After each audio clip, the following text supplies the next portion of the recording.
Good morning. Good morning.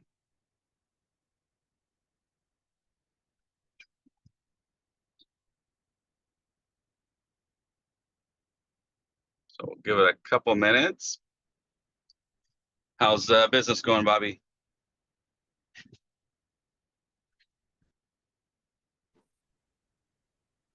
Going well, way too busy and feeling like I just need to. Um, you've talked about the paperwork, too much paperwork. Yeah, it's it's a good system building thing that we got to realize that what drains our system, what drains our time, and what stops us from being productive. Because paperwork does not make us money, no matter what people want to say. And if we're getting bogged down in the paperwork, I believe truly it's why most realtors they do the roller coaster. It's like they prospect, and all of a sudden they start getting busier and busier and busier. And then all of a sudden they get, deals, and all of a sudden they just focus strictly on the paperwork because there's so much of it to do. And then once you get in the paperwork, then you get into the emotions, you get into, the stresses, the anxiety, you even get more attached to the deal, and all you're thinking about is I got to get to the commission line, and it just slows down business. And then once it all does close, all of a sudden you got zero again, and you're like, wait, where's my pipeline go? Well, your pipeline linked to your paperwork because your attention went to it. You don't have your own TC? I do now, but she doesn't do the listings. So I'm working on a listing today. She will only do it after I have everything signed. Have you asked her how much she would charge for her to take over all the contracts, all the agreements, the disclosures, and even the MLS input? Hope you went on mute.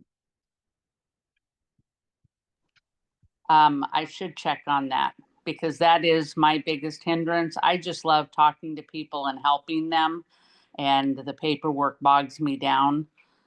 But I did call more of my sphere yesterday and had a wonderful visit with a lady and was able to give her some input on her will or possibly getting a trust.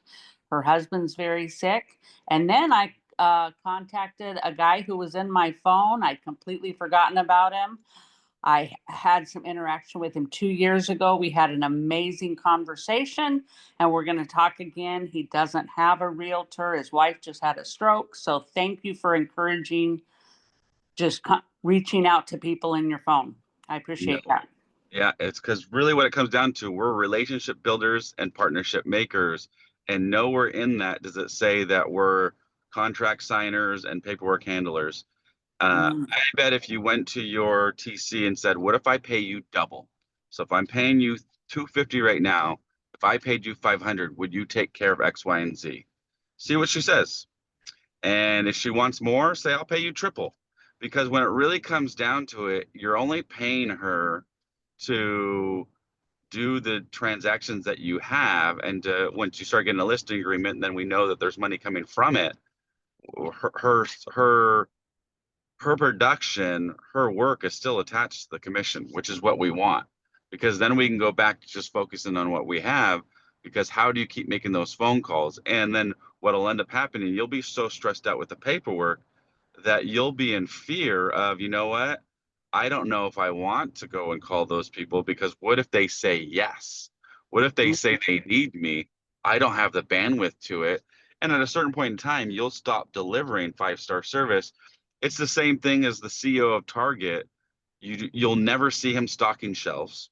You'll never see him checking out people at the thing, even though that's where the money is transferred. You'll never see him taking the groceries out to the car. But yet, if we see the CEO of Target, we're like, oh my God, that is the business owner. That is the brains behind the operation.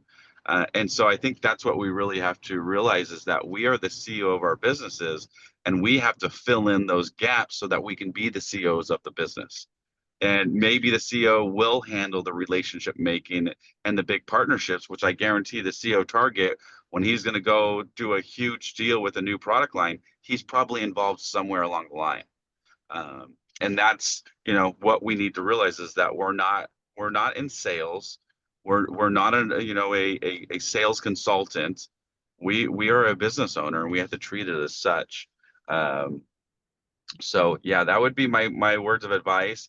Also, another person that you could maybe look at is someone either that's just starting, their careers, maybe done a couple deals, or someone that's on the way out of their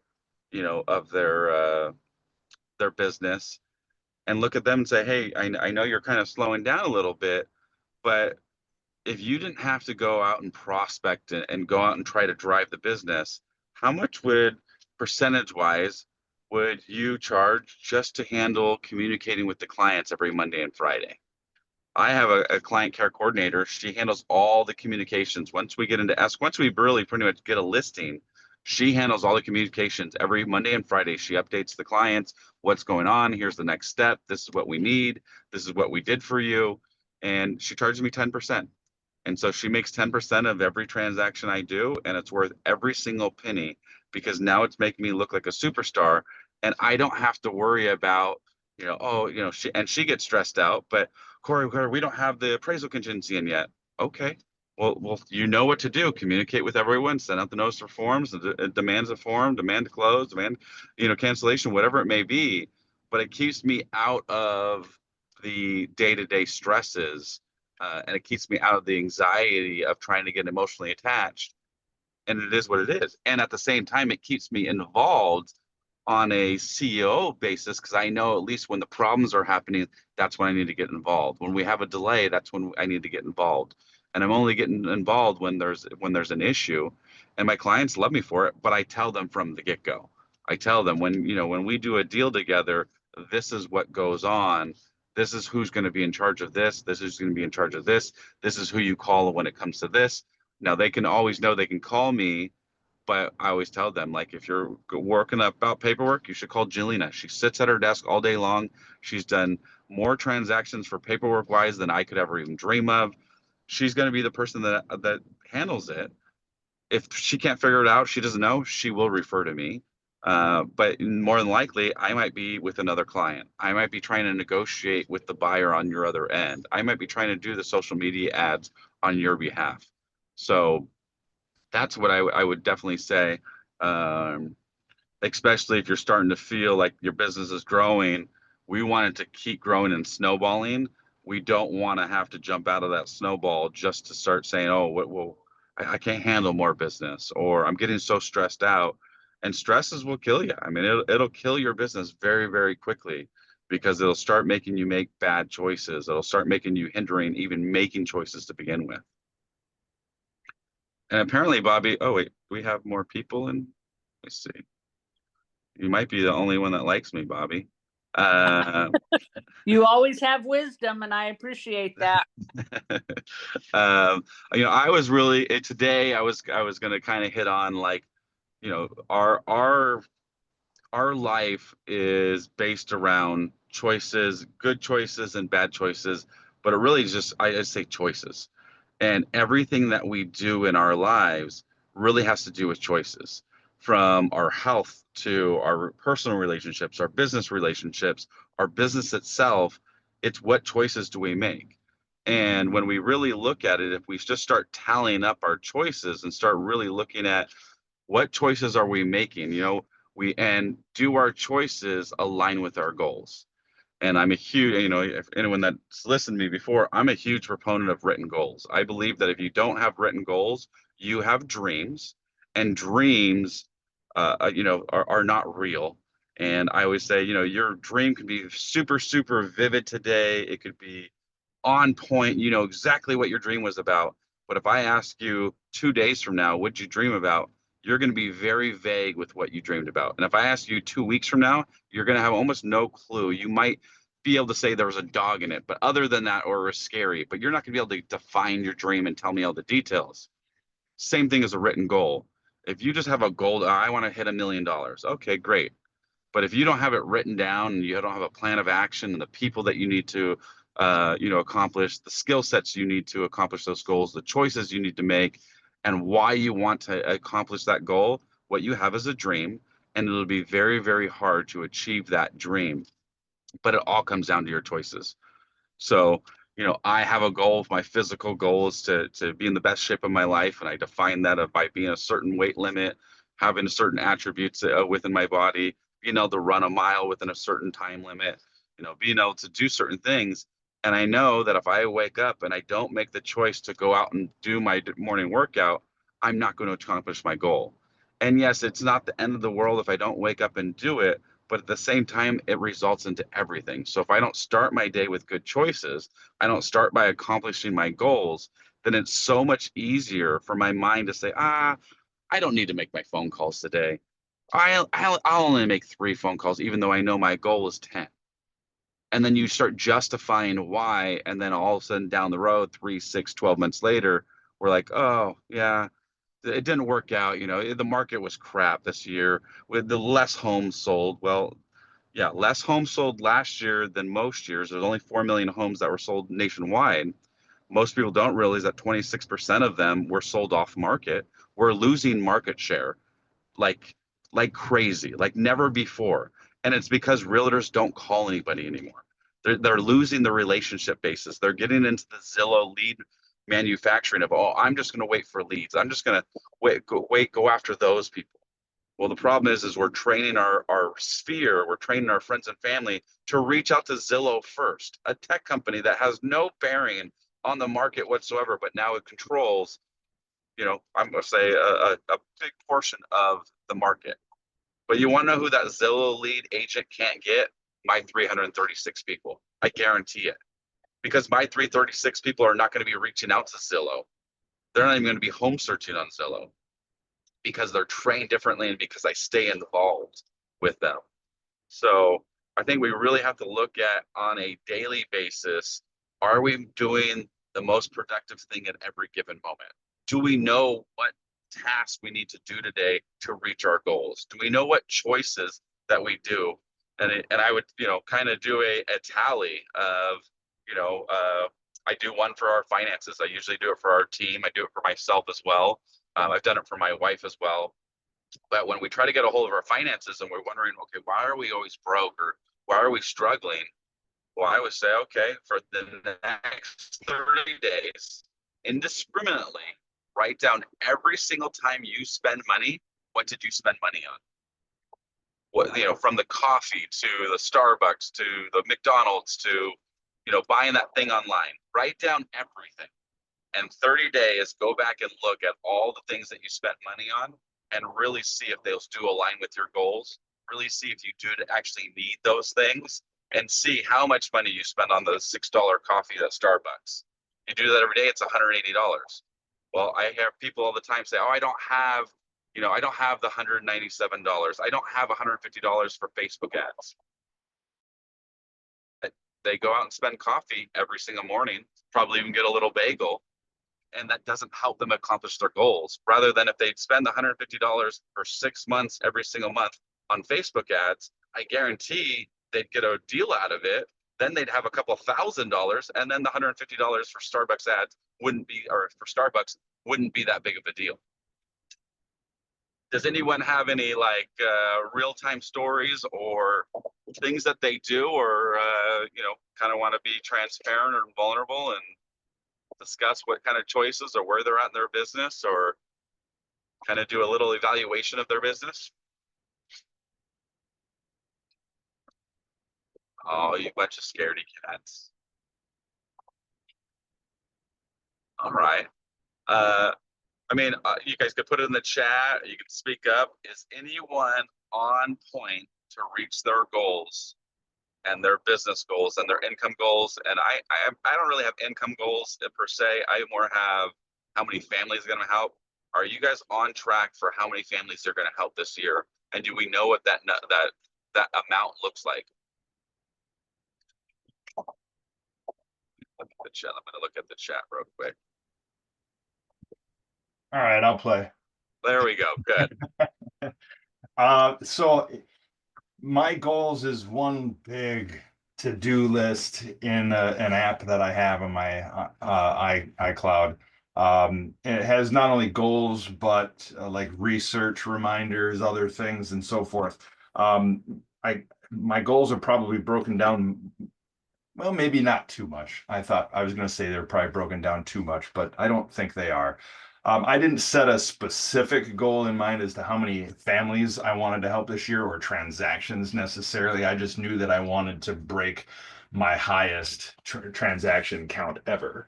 And I'm going to blow past that this year. So, yeah, it's easy to sit here and say, yeah, I'm having a great year. It sucks because I know a lot of agents aren't. And I don't mean to stick on that I'm having this great year, but I am, and it's because of the relationships that I've built over the last 2 years. And 100%. none of it's from almost none of it's from my sphere, as far as past clients, friends. This is all new relationships I've built. Okay.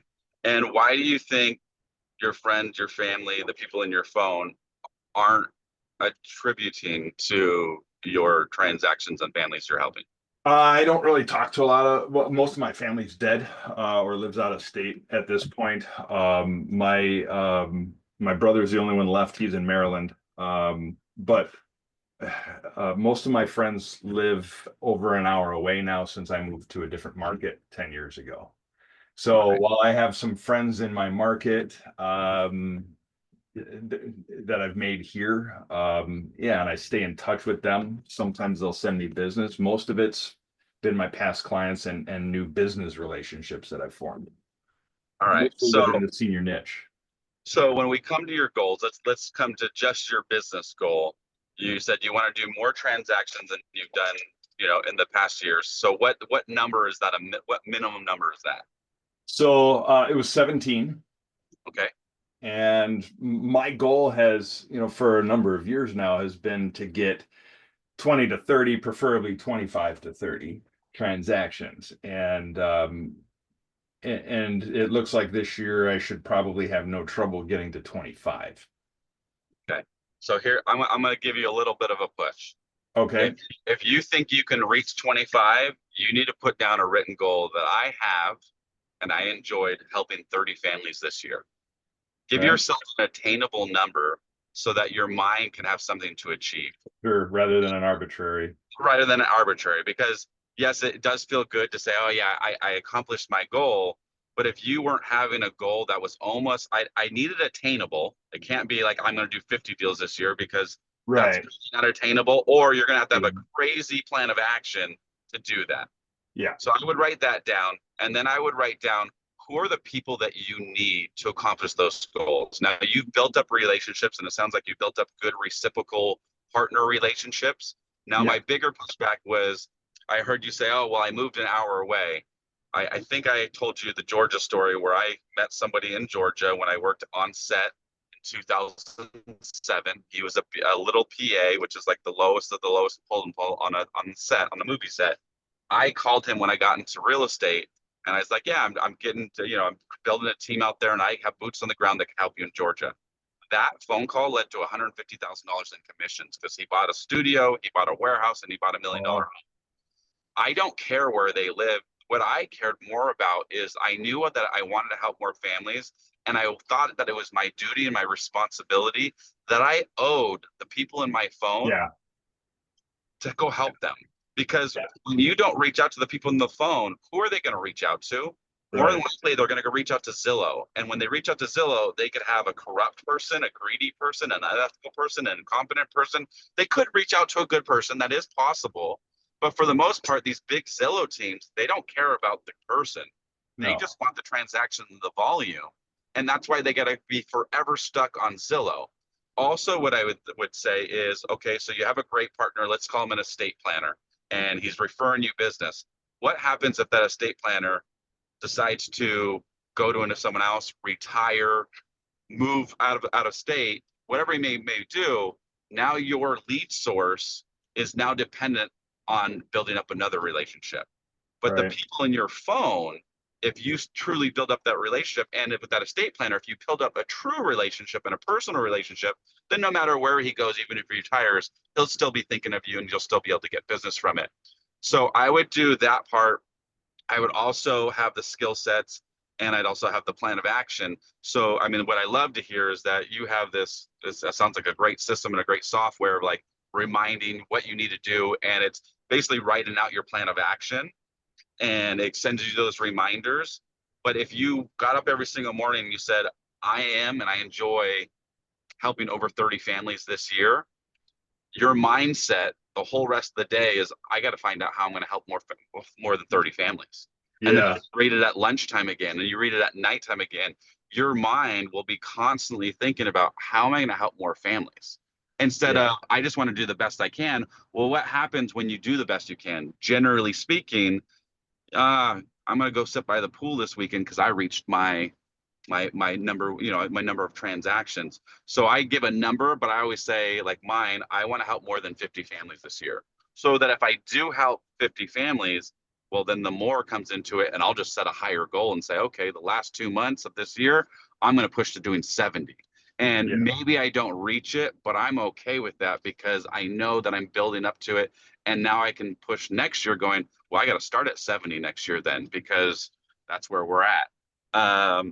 So yeah, I thank you Yeah. for it. And it really comes down to, I mean, it sounds like you're doing awesome.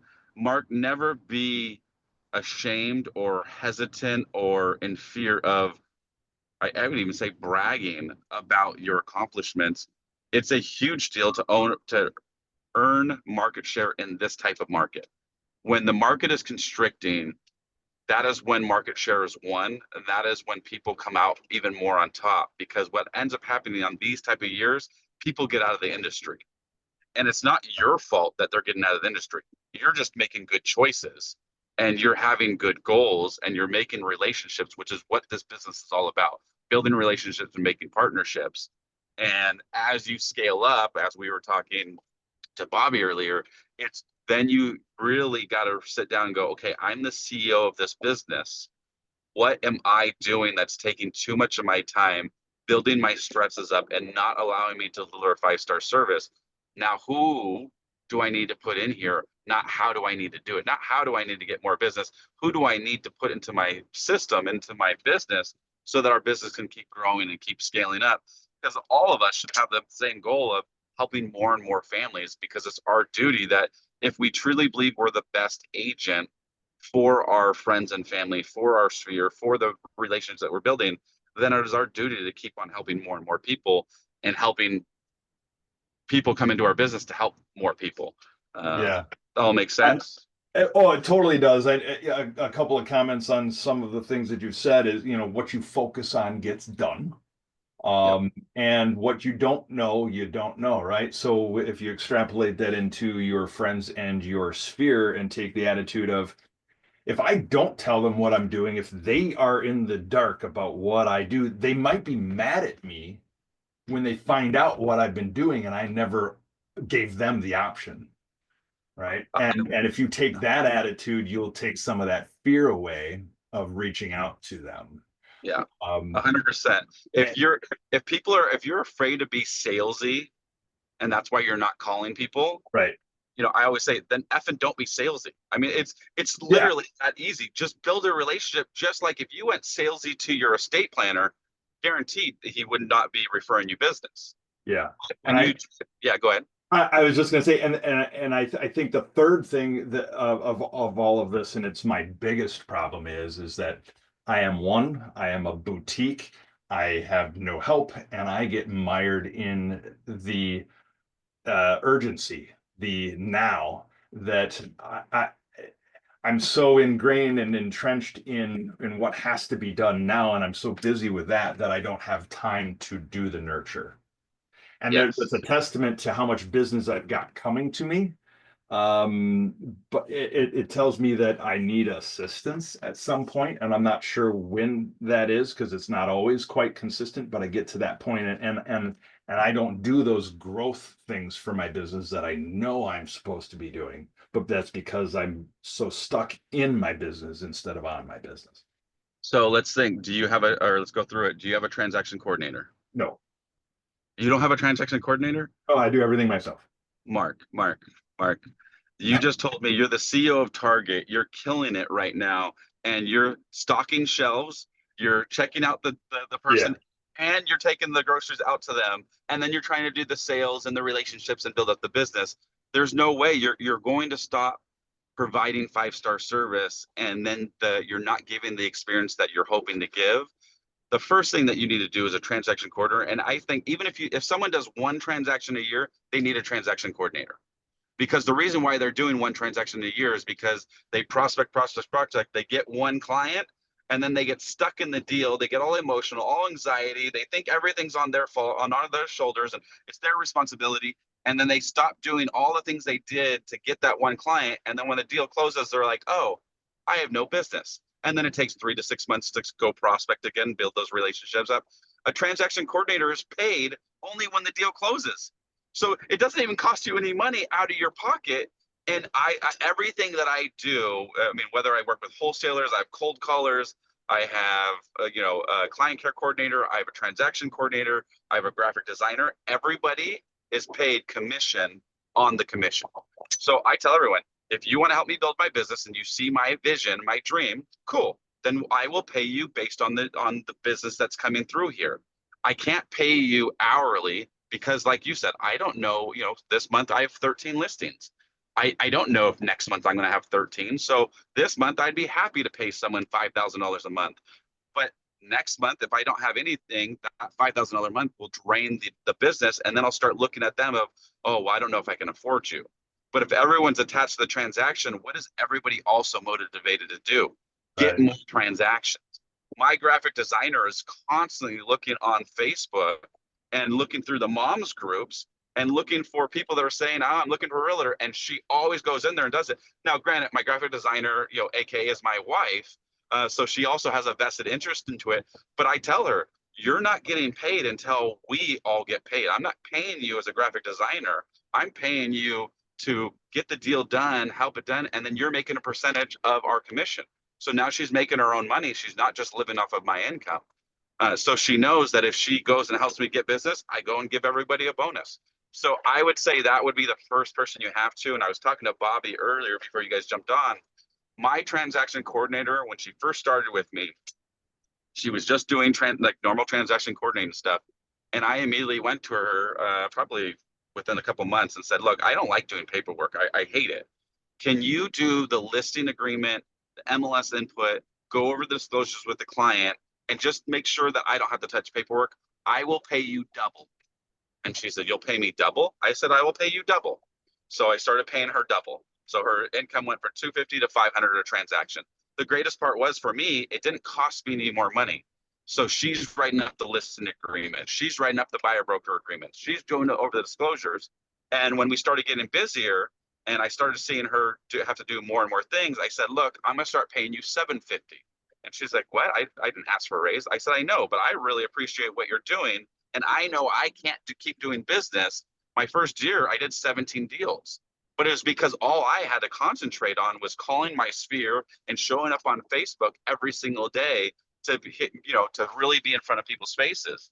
So I would say that would be, Mark, like, go get a transaction coordinator tomorrow. And maybe even start off with hiring 2 transaction coordinators and switch them off. And so you can see which one you like better, which one responds to your clients better, and which one you think can actually, interact with your clients, because some people are just good at paperwork and they're not good at talking to people at all. And then the next person, as you start doing, like, if you're going to hit over 20 deals this year, that's when I would bring on a client care coordinator. Generally, I say the best places to find these people are agents who are aging out, or maybe they just kind of burning out of the prospecting, the grinding, or maybe they just never got that part. They never understood like how to build relationships. They understand the paperwork. They understand how to do the transaction. Pay them 10% of your commission. And their job is to communicate with the clients, with the other agents, with escrow, title, everybody involved every Monday and Friday. And now, again, that alleviates you from doing it, because it sounds what you're really good at. Oops, we lost you. Are you there?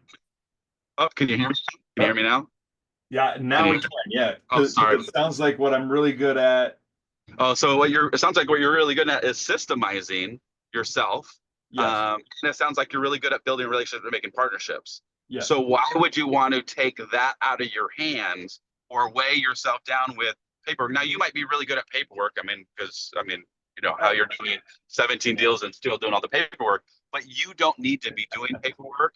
And if you're going to keep scaling yourself, you need to get out of that part of the yeah. business. I'm very cognizant of that. It's difficult for me to relinquish things, perfectionistic tendencies, overly left brain detailed, and so and then just not knowing where to find these kinds of people, and then trusting them. I've owned, I've had my own companies in the past. I've ran them for others. I don't really want employees. I just don't, I've gotten to where I just don't trust a lot of people anymore. And you go through them, and attrition's expensive, and blah blah blah. But that's me getting in my own way. Mark, Yeah, Mark, are you a broker? No, Oh, what about your brokerage? They don't have, I'm a boutique. It's my partner, broker, and myself. It's just the two. oh, okay. And he is not into tech. He is an investor. He almost does more investing than he does transactions. I do more transactions than him. Oh, okay, I see. It's probably, let's say that from what a brokerage typically offers, he doesn't. And maybe isn't the right guy for most agents. He's perfect for me, except in this category. You know, one thing, I mean, you can look up Jared James. He's a real estate coach. Yeah. He also has his own transaction coordinating company. So they're very trained on that part of it. That might be somewhere. There's, I think, another company called Clear to Close. They're also one that I would kind of recommend. But TCs, I would say you can go to, you know, call up agents because TCs usually, you know, they help other people. Um, I'm I'm a little hesitant on like, you know, being at a brokerage using the in-house TC one just because I don't use anyone in the house because I want them to feel like they earned my business and they have to continually earn my business. I Right. understand about employees. You know, I've had companies where I've had 53. Now they are independent contractors, but they, Yeah. in a sense, that you're still having to worry Yep. about them. What you're looking for is partners. So I tell my TC, you are my partner, and my business is really reflective on that. Now the crazy part is I am more critical on her work than I would be if I was doing it myself, and I think that's what it'll allow you to do by Yeah. hearing you saying, hey, you know, I'm kind of OCD, I'm a perfectionist. Yeah. It's really easy because you can build the systems and say, hey, follow the systems. And if they don't follow the systems, it's very easy to say, hey, you know what? I'm going to be looking for somebody else. But I do know if you overpay them, they will do. I mean, my TC, she would pick up the phone at 9, 10 o'clock at night. She would be working on weekends. She knew high demand. Now, once we started doing 50 transactions, she's like, Cory, I can't do it all anymore. And that's when Yeah. I brought in my client care coordinator and said, okay, what part don't is taking your time away and what part don't you like to do? She told me, and I said, okay, my client care coordinator, this is this person's responsibility now. So, but you need to, if you're gonna, especially like 20 to 30 deals, you definitely need your own transaction coordinator. You'll probably need some kind of admin, which you probably get away with like a VA paying them $700 a month. And you can go through different VAs and have them do different things. But if you're going to want to keep doing 20 to 30 deals, you're going to need to do that. And if you ever want to scale above that, that's when you're going to start needing to bring on a buyer's agent. And I make everyone dependent on the commission. I don't want an employee. You're not my employee. I can let you go at any point in time. Um, but you know, and then I just tell everyone like building a team. I had 23 people on my team. I'm now down to 6 because it ain't worth it. Like training your future competition, worrying about Right. their you know their salaries or their you know their GCI. It's like no, if you're not going to do the things that you need to do to be successful, I can't help you. Um, you know, and I think all brokerages like for the most part, a brokerage is just a brokerage. There's very few brokerages where I'd be like, yeah, the value is, I can see the value in your brokerage. You see the value in your brokerage. That's all that matters.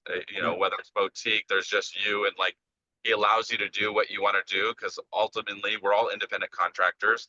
So a lot of times brokers can get inside the way. Oh no, you can't do that. Oh no, you have to adhere to the illegal clear cooperation law. Like that's an illegal law. They're gonna get it turned down. My broker, even with Keller Williams, I found one that said, no, you can do whatever you want. You're an independent contractor, and if we go to court, then we'll start dealing with it, because we need to do what's best for our clients. We can't let an association, especially a national association, you know, start defining what we can and can't do for our clients, as long as it's ethical and it's within their fiduciary. Anyone Absolutely. else have anything they want to bring up, or they want to kind of, you know, where are we at in our business? Why do we think our business isn't where it should be? And what choices are we making? Well, I have a question about software. I heard Mark say in the beginning, he uses a certain software. Has anyone heard of a software called Mondays? Mondays, Mondays? I have Monday.com. Oh, okay. Is Yeah. that similar to what Mark was talking about, like the reminders and things like that? So I'm No. actually trying to find one. Yeah, I don't know what he's using. I have Monday.com. I'm going to tell you, it's like $300 a month, and it's not worth it. There's a thing called Notion. I would say Notion can do everything Monday.com do, and there's a free version of it. But it's all about how you use it and how you set it up. So I don't know what Mark's using. Mark's using Priorities app. Okay. He just put it in the chat. Mark, does that also track your transactions and where it's at in the transaction and things like that? Yeah, it has that ability. It is not designed for real estate. I utilize it probably more. The guy that built it probably has nobody other than me that utilizes it the way that I do. It is literally there's subsets and so forth. There's a lot of things you can do with it, and I should have all of that in my CRM with triggers and reminders and automation. I haven't had the time to transfer all of that from this app into my CRM yet. I was going to do that this winter, but I was too busy. So that is my downfall there, that it should be in my CRM. So I Mark, use it that way. go get a VA. It'll be $700 for the month, and make their job solely transferring that into your CRM and setting your CRM up like your priorities. What CRM do you use? Wise Agent. Wise Agent. So Whoop. How do you keep track of when your deadlines are due for your appraisals and your loan contingency and all that stuff? So everything goes into my Google Calendar and that app. Where do you track your GCI and, you know, your volume and all that stuff? Same place? That is in a Google Sheet. You and I are a lot alike, Mark. I was working off a Google Sheet up until this year, and everyone's like, "What, Cory? What are we doing here?" So from your Google Sheet, will it notify you when your appraisals due and when, like, or you put that in the calendar in the very beginning? I put that in the calendar right away. Okay.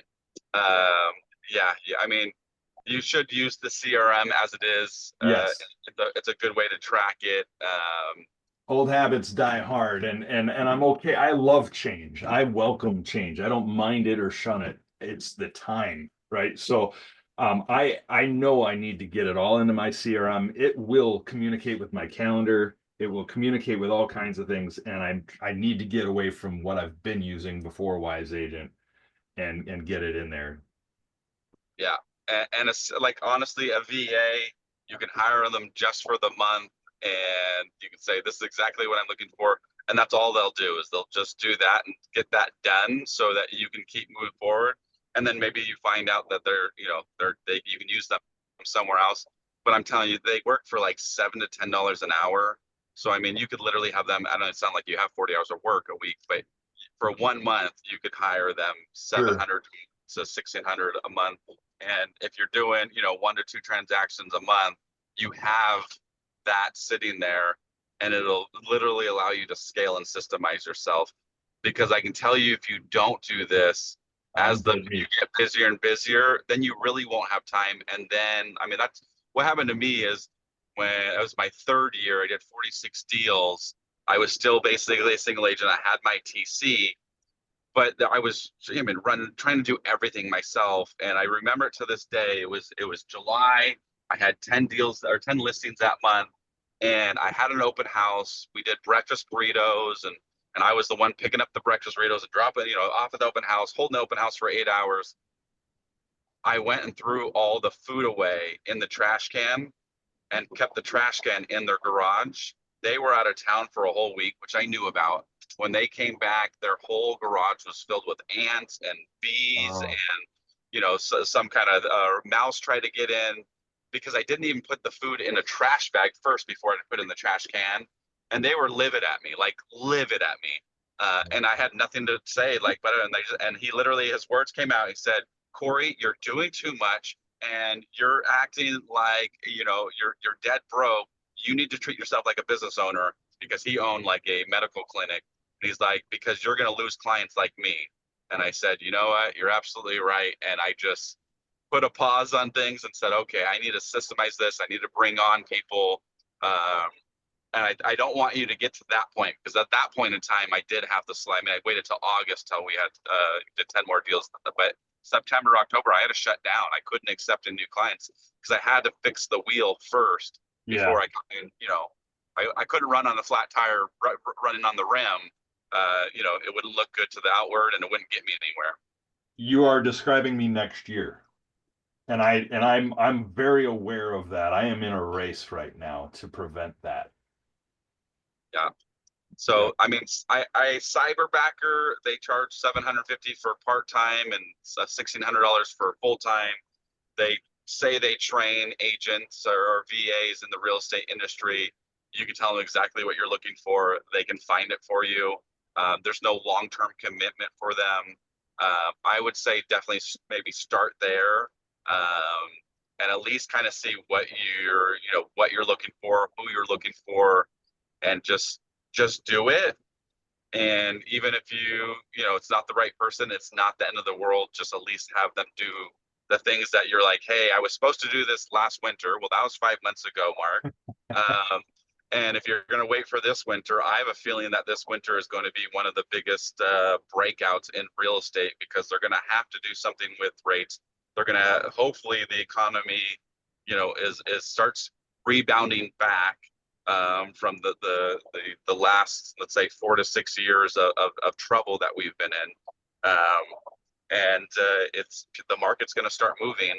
Or if nothing else, by the winter, more agents will be out of the business. More people can't survive, which just means your market share is going to get bigger and bigger, and you're going to get more and more referrals. You're going to get more and more introductions, and you're going to hopefully be inspired to start calling at least 100 people in your phone and building a relationship with them, and you're starting to get 20 to 30 deals from them alone. So I'm actually looking at starting a weekly Zoom where I'm just on and anybody can join, and I'm just trying to encourage my past clients to get there, and that helps cut down on all the phone calls. And just, hey, let's meet on video, right? And my friends will be there, my clients will be there, whoever. Let's just everybody get together. That's not a bad idea, because we used to do something very similar during COVID. It was happy hour and games, and we would get up and either play bingo, or there was a Yahtzee. What was another? We did Monopoly, and we just played like a virtual Monopoly, because we couldn't really do anything. So we just got on there. So maybe that's another way to do it. We stopped doing it, but I don't know why. But that might be a great way to get in front of them. Cash flow would be another great game. People just understanding that game. Sure. Or, so that would be definitely, things that I would incorporate. Hopefully, other people listening kind of resonated with this. And I go back to the very beginning and recircle this. If your business is not where you want your business to be, you got to look at your choices and your choices have to align with your goals. And if you don't have written goals, like I have a physical goal, a travel goal, a family goal, a social goal, a relationship goal, a income goal, a business goal, a car goal, a home goal. Like I have 13 different goals, and they're very, very, very defined. And I have a book that goes everywhere with me, and I read that morning, lunch, and dinner. So I know my mind is constantly thinking about this stuff. And I do realize that when I get out of that habit from doing it because I get too busy, that's when I get overwhelmed. That's when I start sleeping less. That's when I get anxiety. And at the same time, that's when I start forgetting to do things. And I let things slip by. And all of a sudden, like, oh my God, I haven't done this. And I know that's what gets more business. And we can't look at if our business is awesome right this second, it's not because of the things that we're doing today. It's because of things that we did 3 to 6 months ago.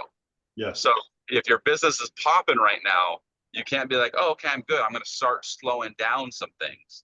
Now, I will say I have the fire hydrant of like when I want to fill up my pipeline, or if I see my pipeline starting to get a little low, well, then I go hit hard on the phone calls. I hit hard on the Facebook things. I hit hard up on everything. But there's, when I need to scale it back a little bit, I just scale it back a little bit. But I know that as I see, 13 next month, I think I actually have more listings coming up than 13. But I know, when I'm looking at August, I don't have a listing yet for August. And I'm like, okay, well, that means that today my listings for August are going to come from today's prospecting. So what do I need to do? Who's in that next line of work? Who are the people that are going to want to move in August? Generally, they're not going to be families, because families are going to want to be moved in. Yeah. It might be business owners. It might be investors. It might be, downsizers, people wanting to move after the craze has gone through of this time period. First time home buyers might be perfect for August and September. But anyone else have anything they want to bring up? They want to talk, they want to go through?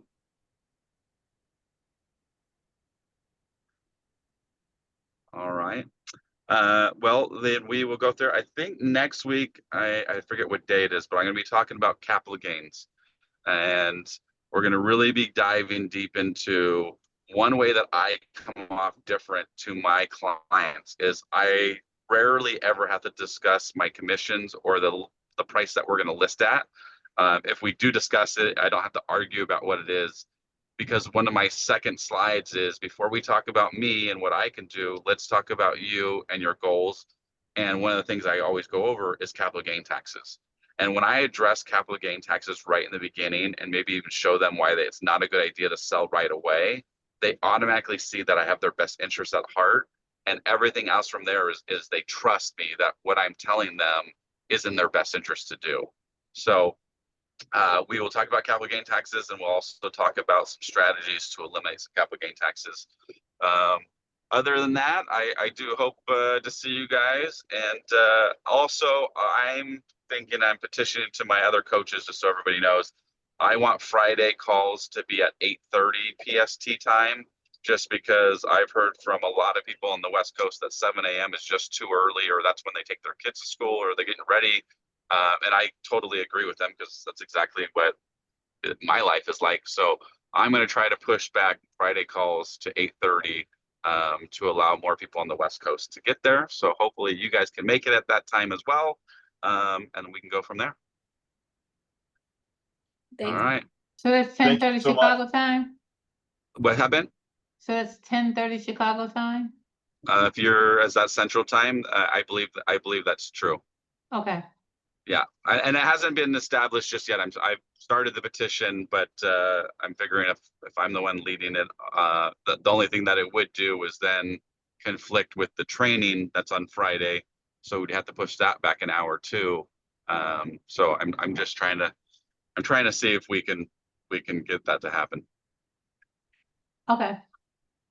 All righty, thank you guys. Thanks. Have a good weekend. Thank you. All right, bye. Bye-bye.